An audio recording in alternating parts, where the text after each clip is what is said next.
excited about heading back to the boat as well, mate? No? You seem a little bit indifferent.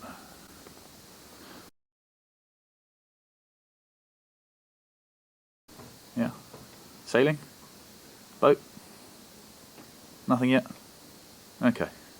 Good chat. How about you? Yeah. You're excited? I'm excited to go play on my paddleboard. You are. Yeah, that's what I want to go play with. I'll be excited to be able to stand up on it one day. That's it. Load up on the essentials. Yeah. I might leave that.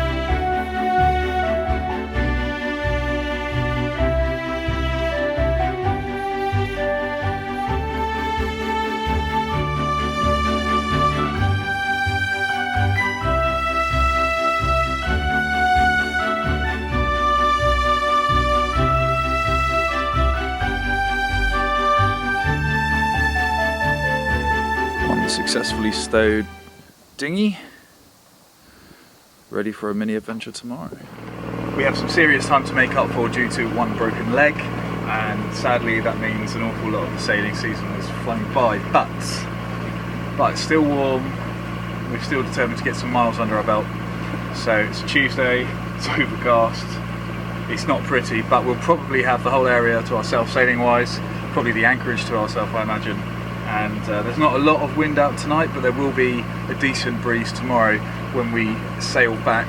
So yeah, we'll have a night on the anchor, practice setting our anchor alarm and trying to find someone that's going to be sheltered enough from the swell. All things we have to get proficient at anyway, so this is certainly not wasted. Carly's really happy about that. I just don't like a rocky night. It's lies. When we met, she never said anything of the sort.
Success! And are we keeping the forts on the So then on no the man's port side. port will be ahead of us, but we will we'll keep it on our port side because it will be closer to high tide by then, so we can cut. No man's land port.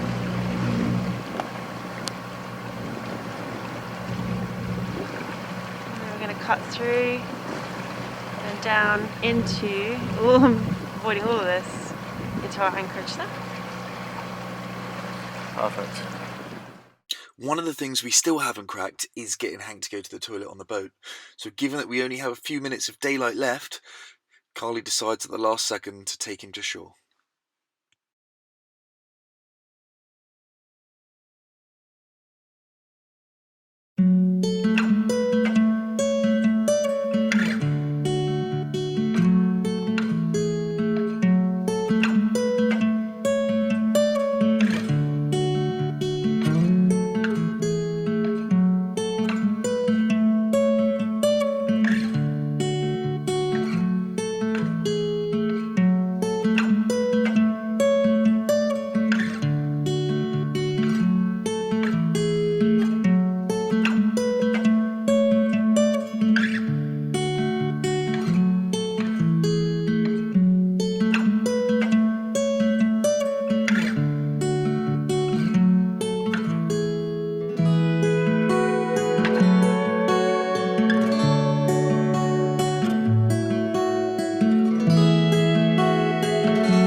Anchored up in this beautiful little bay, Priory Bay, and it's the last moments of daylight. The sun is setting just over there, like you needed me to point it out to you. But Carly was really worried that Hank probably wouldn't be able to make it through. She was worried he wouldn't be able to make it through without going to the toilet, so she's quickly dropped the paddleboard over the edge, popped Hank on, paddled over so he can do his business, and it looks like they might be heading back now actually. So yeah, hopefully she should get back before it gets dark. We didn't want to take the dinghy over because by the time we managed to get it off the deck and into the water and all set up, we thought we might be rapidly running out of light. And I think it's a bit jaggedy and a bit rocky just before you get to the beach. We didn't really want to run the chance of running the dinghy over any sharp rocks. So between those two reasons and Carly's novelty, the novelty value hasn't worn off of the paddleboard yet, so I'm sure secretly she was quite happy to be on it. But yeah, we've dropped the anchor. We're going to spend the night at anchor. Hopefully it's not too rolly, and have a little bit of food, and I might treat myself to a little bit of single malt. Nice. It was actually a nice sail. It started off with almost no wind whatsoever, and by the time we got just over the halfway mark, about 15 knots of wind picked up. We got a couple of, we got the sails up, turned the engine off, and it was just a pleasant afternoon. As I say, the sun came out, the clouds cleared, just clutching to the last straws of any sort of semblance of summer. And it's midweek, it's Tuesday, so it felt like we almost had the Solent almost entirely to ourselves. The anchorage is empty, there's one other boat here. Other than that, we've got the whole place to ourselves. I guess the summer holidays are over, kids are back at school and the season's winding down, so c'est la vie, we'll make the most of it.